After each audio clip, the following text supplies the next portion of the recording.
Every day, we have the opportunity to practice Buddhist rituals to remind ourselves that when we encounter accidents, illnesses, or setbacks, we should recite the name of Amitabha Buddha.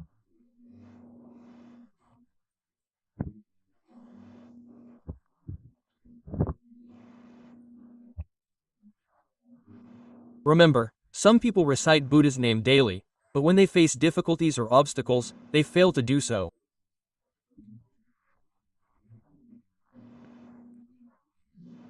This is not a joke. Therefore, we must diligently recite Buddha's name every day and believe that only Buddha can save us when we encounter difficulties. When we recite Buddha's name, our minds will not be blocked. Remember, sometimes when we encounter obstacles, we become blocked and cannot recite Buddha's name, or when we face floods, fires, or landslides, we cannot recite Buddha's name. It's not that simple, you know. It's like the story of the woman who fell into the pond. She said that when she fell, she couldn't recite Buddha's name because she was afraid of drowning. So, we need to remind ourselves of these basic things that we might encounter every day. Or, someone might be healthy, and then suddenly get cancer, and the doctor says it's terminal, but they can still recite Buddha's name and remain calm. This is amazing. This is called faith and aspiration in reciting Buddha's name. For example, there are people who don't recite Buddha's name at all, and when they get sick, the doctors can't do anything for them. People don't know what to cling to, so at that time, you might advise them, sister, brother, the doctors are helpless now, why don't you recite the Buddha's name? If your lifespan is still remaining, your karma will be eliminated and your illness will be cured. If your lifespan is over, you will be welcomed by Amitabha Buddha and reborn in the Pure Land. Why don't you recite the Buddha's name? Lying here moaning and groaning won't do any good. Recite the Buddha's name. Quote, who knows, maybe they will start reciting the Buddha's name. When they recite the Buddha's name, they still have a chance to cling to something, so they will recite the Buddha's name. Therefore, some people, when they are healthy and successful in business, they don't recite the Buddha's name. But when they are sick, abandoned, or lose all their money, that's when they start reciting the Buddha's name. It's strange, isn't it? Many people, you see, have to encounter some misfortune before they start reciting the Buddha's name. So, from that, these shared teachings, some people hear them, they hear them and remember them, even though they might scoff or say it's nonsense. But when they encounter difficulties, they remember. Oh, I remember that guy saying that if you're stuck, or abandoned by your children, or if there's a flood, fire, or earthquake, and you don't know what to cling to, then recite the Buddha's name. They remember that he said it clearly.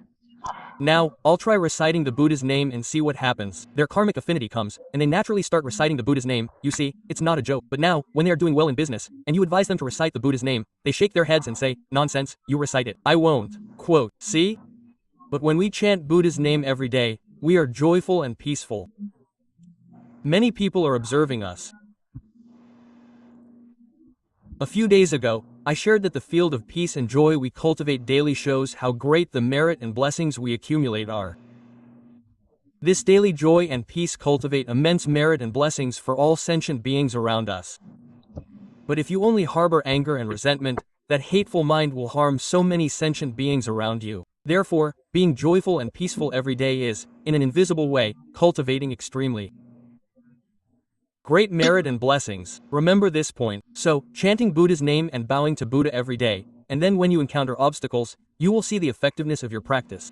If you haven't encountered anything yet, you won't know. Like the virtuous woman who fell into the pit, you see? Chanting Buddha's name every day, and then falling into a pit of water up to here, falling with a loud crash, terrified, pale face, crawling and crawling. If you don't chant Buddha's name, it's not simple. Although chanting Amitabha Buddha, bowing to Amitabha Buddha, seems normal, right? But when you encounter difficulties, you'll see that if you don't chant Buddha's name, you'll suddenly forget the Buddha's name. Therefore, we must remind ourselves every day to chant Buddha's name when we encounter any obstacles. Sometimes, the water rises high, and we are in a sea of water. Sometimes, the fire burns high, and we are in a sea of fire. Sometimes, the earth collapses, crushing us. What should we do? Chanting Buddha's name at that time is the moment to resolve the issue of life and death. That's the moment to resolve the issue of life and death for ourselves. If we can't chant Buddha's name at that time, it's a great pity. I hope that these truthful shares will show you that in this world, we will all encounter these things. You see? If not these things, then other things. Or if not, then illness. I guarantee that what I've shared are things that we will all experience. You can't escape them. Firstly, your children might disappoint you. Secondly, your wealth might be completely taken away. It's inevitable that you will also be affected by these things. Do you understand? Or thirdly, incurable illnesses might afflict you, or accidents like floods, fires, or earthquakes might occur. No matter how peaceful life is in this world, sooner or later, each of us will encounter these things. So, ultimately, where should we rely? Rely on Amitabha Buddha. Remember this carefully. Rely on Amitabha Buddha. Remember this. Only by relying on Amitabha Buddha can you achieve powerful spiritual cultivation. If you chant the Buddha's name daily but then fail to rely on Amitabha Buddha, that's a failure. That failure only requires one wrong thought, and we will lose a lifetime of spiritual practice. Therefore, what is the purpose of cultivating the name of Amitabha Buddha every day? It's so that when you encounter difficulties and obstacles, you don't forget the Buddha's name.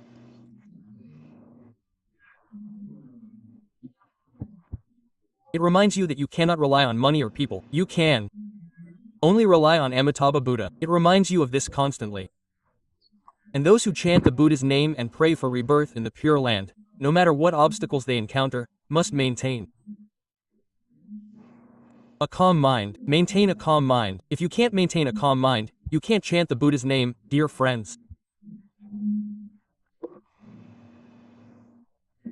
If we are afraid, anxious, or terrified, we immediately abandon the Buddha's name. We must maintain a calm mind. Therefore, those who chant the Buddha's name and aspire to be reborn in the Pure Land, those who are determined to be reborn, should examine themselves. Why are you afraid of ghosts? Do you see? These fears must be abandoned, because if you are afraid of ghosts, then at the end of your life, ghosts will certainly come looking for you. They come looking for you because you are afraid of them. They say ghosts look at people's faces. For example, if Mrs. Dao Hong is afraid of ghosts, I guarantee that when she is dying, ghosts will come in droves. Because ghosts look at people's faces, they will find her. At that time, her face will be completely distorted, and she will be helpless. It's like being gentle now. For example, every day, if you're afraid of death, afraid of ghosts, even at an old age, like 80 years old, if you're still afraid of death and ghosts, then when the karmic retribution of death comes, all kinds of fears of death will come, and all kinds of ghosts will come, and it's all over, right? So, please reconsider. Every day you recite the Buddha's name and vow to be reborn in the Pure Land. But do you still have the fear of ghosts? Check again.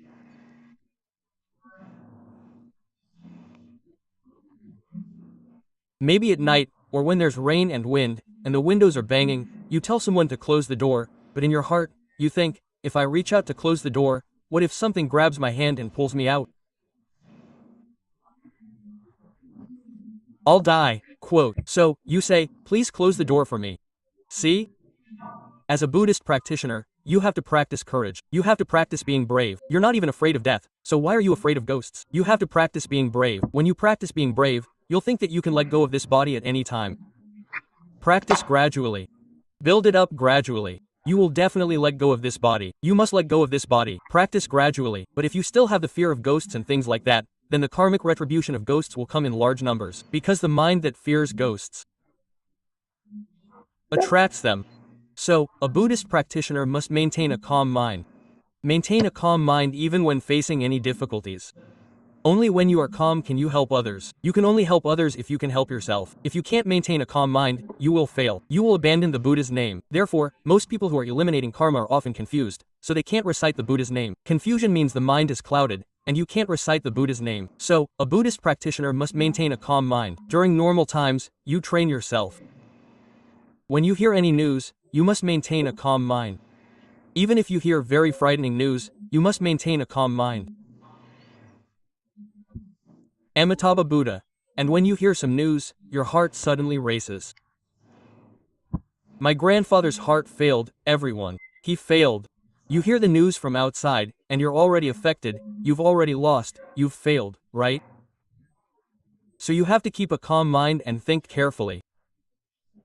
Ghosts are just ordinary beings like us. There's nothing to be afraid of. We recite Buddha's name every day and even dedicate merit to ghosts, so why should we be afraid of them? That's what you have to ask yourself to get rid of the fear of ghosts and things like that, remember. The last recitation of Buddha's name is very important. Even though you recite Buddha's name every day, sometimes when you encounter obstacles, you might abandon the name of Amitabha Buddha. So you have to practice it everywhere, all the time. For example, when you're reciting Buddha's name, you see, that's when you're concentrating, right? But you have to remember to practice reciting Buddha's name every day, while walking, standing, sitting, driving, or even just walking on the street. This realm is strange. Sometimes you don't die suddenly while you're reciting Buddha's name, but sometimes you die in a place where you're not reciting Buddha's name.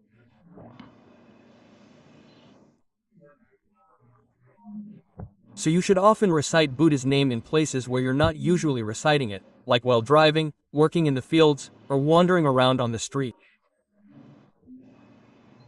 Reciting Buddha's name in those places is very important. Usually, this realm is full of adverse circumstances. It likes to cause death in places where you're not reciting Buddha's name. If you were reciting Buddha's name, bowing to Buddha, and then suddenly death came, that would be truly special, right? Then, when you're reciting Buddha's name, Buddha will come to take you. But it doesn't kill you at those times. It chooses the time when you're not reciting Buddha's name, you know?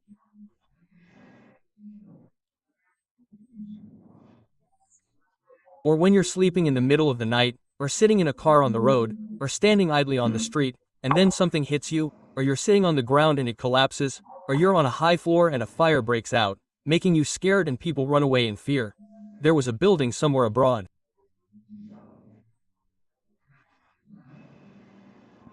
This new building abroad, you know. It seems like they said there were 2,000 households in those tall buildings.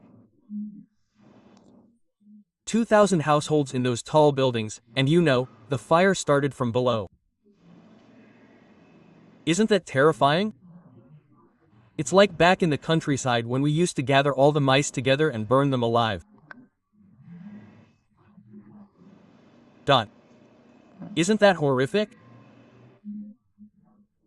Imagine 2,000 households in those buildings, and the fire started from below. People had no way to escape. All those buildings burned at once, and it was a historical fire, something terrifying, never seen before. You see, there are so many calamities in this world: earthquakes, fires, floods, all kinds of ways to die. That's why, wherever people chant Buddha's name and worship Buddha, you see, things are better, there's peace. You see clearly, right? You have to believe it. There's a story about a house a few kilometers away, where the water flooded everything, but their house wasn't flooded at all. That's the amazing merit of chanting Buddha's name. Every day I chant Buddha's name and pray for the storm to pass quickly. She's been diligently practicing here in the public chanting hall. You know, the houses a few kilometers away were flooded, but her house wasn't. So, wherever there are people chanting Buddha's name and worshipping Buddha, that area, that local community, is blessed. It's truly blessed. Therefore, any place with a temple or a chanting hall where people continuously chant Buddha's name, that place is very special. Continuous chanting of Buddha's name. The benefits are enormous, extremely great. The merit of chanting Buddha's name dissolves karma, you know. The merit of chanting Buddha's name dissolves karma. Looking at those burning buildings, don't you see the impermanence of life? The fire spread everywhere, burning from below. How many people died?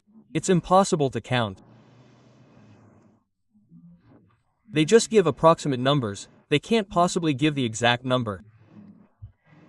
The fire was truly terrifying.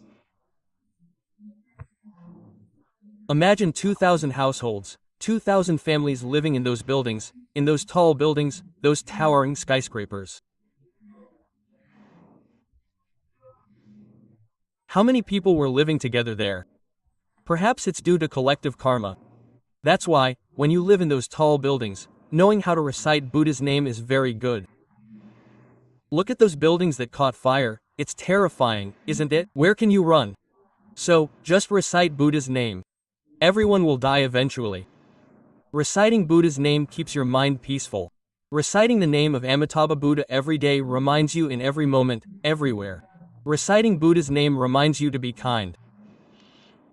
You won't spend your days cursing and gossiping about others, or thinking harmful thoughts. Reciting Amitabha Buddha's name reminds you to be filial to your parents, to live honestly with everyone. Amitabha means boundless enlightenment. Reciting this boundless enlightenment reminds you not to steal from others, not to be greedy or snatch things from others. Then you become a kind and virtuous person, and you reap what you sow. So, reciting Amitabha Buddha's name every day is to remind yourself of your actions in life. From a stingy person, you gradually become generous, your heart becomes broad. A broad heart eliminates poverty. Even if you're not rich, you won't feel poor, you won't complain. But some truly rich people complain everywhere they go. They complain and their faces are dark and gloomy. If you are a person who recites Buddha's name, you won't complain. Why complain when your goal is to reach the Western Pure Land? It's like that person who wrote, "I have Amitabha Buddha." Do you understand? I have Amitabha Buddha.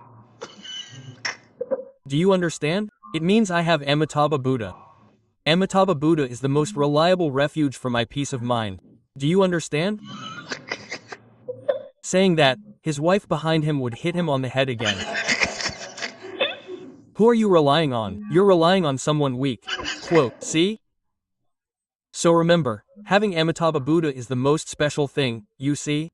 But when you meet a couple who haven't practiced much, saying, I have Amitabha Buddha, relying on Amitabha Buddha is the most reassuring, is the best. His wife behind him asks, who do you rely on for the most?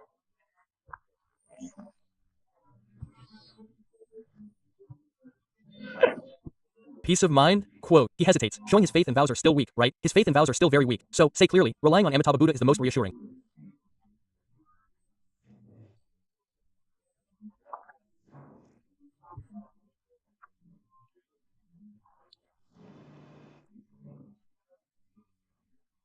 Say, I'm speaking from the heart.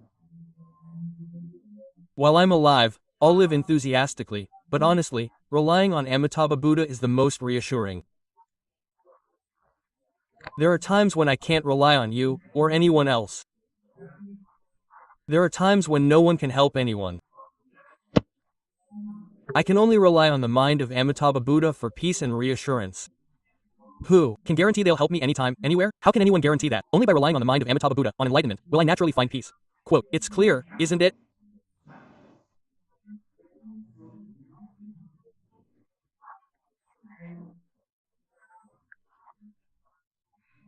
So when someone asks you, say, relying on Amitabha Buddha is the most reassuring. You have to believe that. Don't answer the opposite, or you'll get confused. So, there's no sincerity at all, is there? Regarding Amitabha Buddha, if we're not sincere, don't you see? Those are things that people dare to say, I am sincere towards Amitabha Buddha. They have to believe that. In life, you have to believe that. Relying on Amitabha Buddha is the safest thing to do. So, those who encounter accidents or obstacles, or something happens in a tall building, or some karmic retribution causes a fire, like those buildings we're talking about, if you encounter an accident, stay calm, sit down, and chant Buddha's name. You can't save anyone or run away anymore. Your goal is to chant Buddha's name and pray for rebirth in the Pure Land. Everyone will die once anyway. That's why you know the phrase, Amitabha Buddha, right? Isn't that special? Otherwise, at that time, you'll be screaming and shouting, but can anyone save you? You scream and shout, but no one can save you. You see those storms and floods that sweep people away, who can you call then? The water will overwhelm you in a few moments, and you'll be gone. If you encounter flowing water like that, don't try to find life in the water anymore. Just float and chant Buddha's name. Float and chant Buddha's name until you're about to drown, understand? Float, everyone. Floating means you put your face up like this, let the water flow naturally, and you chant Amitabha Buddha. After a while, you look up and wait. If you float and chant Buddha's name, the water will carry you, but if you struggle for life in the water, you'll drown, your mind will be chaotic, and you won't be able to chant Buddha's name. But you know that life and death are determined by fate. At this time, you must chant Buddha's name. Lie down like this. Lie down with your face to the sky, spreading your arms and legs. When you're in a boat and it's sinking, you should recite the Buddha's name. Look up and recite the Buddha's name. If your lifespan is over, the Buddha will emit light and guide you away. If your lifespan is not yet over, someone will come and rescue you. But if no one rescues you, immediately stop struggling and recite the Buddha's name. At that moment, the Buddha will emit light and guide you to the pure land before you drown. Do you understand? You must do this. Don't struggle for survival in the water, because when you're struggling for survival, you won't be able to recite the Buddha's name. When you're struggling for survival, you'll be screaming for help. If you do that, it follows the law of impermanence, and you'll lose your chance of rebirth in the pure land. So, in such a situation, if you can recite the Buddha's name, and your lifespan is still remaining, you'll survive. If your lifespan is over, the Buddha will emit light and guide you away before you drown or burn to death. Even in a fire, if you recite the Buddha's name, and your lifespan is still remaining, someone will rescue you. It's amazing. But if your lifespan is over, the Buddha will emit light and guide you to the pure land before the fire burns you. The Buddha won't let you burn to death in agony before guiding you away. You must remember that Amitabha Buddha emits boundless light to guide you. If your lifespan is over and you recite the Buddha's name, the Buddha will take you away before you drown, before you burn to death, before you're crushed. The Buddha will have already guided you away. Only the body will be left behind. Whether it burns, floats away, or is crushed, it doesn't matter, because the soul has already been taken away by the Buddha. So you must believe this. Then you will feel very calm. Be wise and calm, otherwise, you'll struggle for survival, and in the end, when your lifespan is over, you'll lose your chance of rebirth in the pure land. Do you understand? I've been reminding you about this constantly, over and over again. These are all fundamental things. I'm reminding you about things that you will inevitably encounter sooner or later in this life. Sooner or later, you will encounter them. Well, when we meet, the teacher keeps reminding us every day, we just have to accept it. If you're in debt, you have to pay it back. What's the point of going through all this suffering in life for decades, only to have to go to the pure land in the end? So, let's go to the pure land. You guys, watch, I'm going first, okay? The Saigon group, I'm going first. The Lean 2 group, you guys watch, I'm going first. Oh, dear friends, if you have that mindset, you'll truly be at peace, won't you? These shared teachings are very authentic, especially in these times. There are so many calamities. We don't know when or where these calamities will strike us. So, wherever we are, let's recite the Buddha's name there, okay? Because no one can help us except ourselves. When that time comes, even the chanting group will run away. No one will be there to chant for you. You have to recite the Buddha's name to go to the pure land. See? I wish you all peace and happiness, dear friends. Amitabha Buddha. Amitabha Buddha. Amitabha Buddha. We'll meet again in the pure land, dear friends. Amitabha Buddha. Yeah.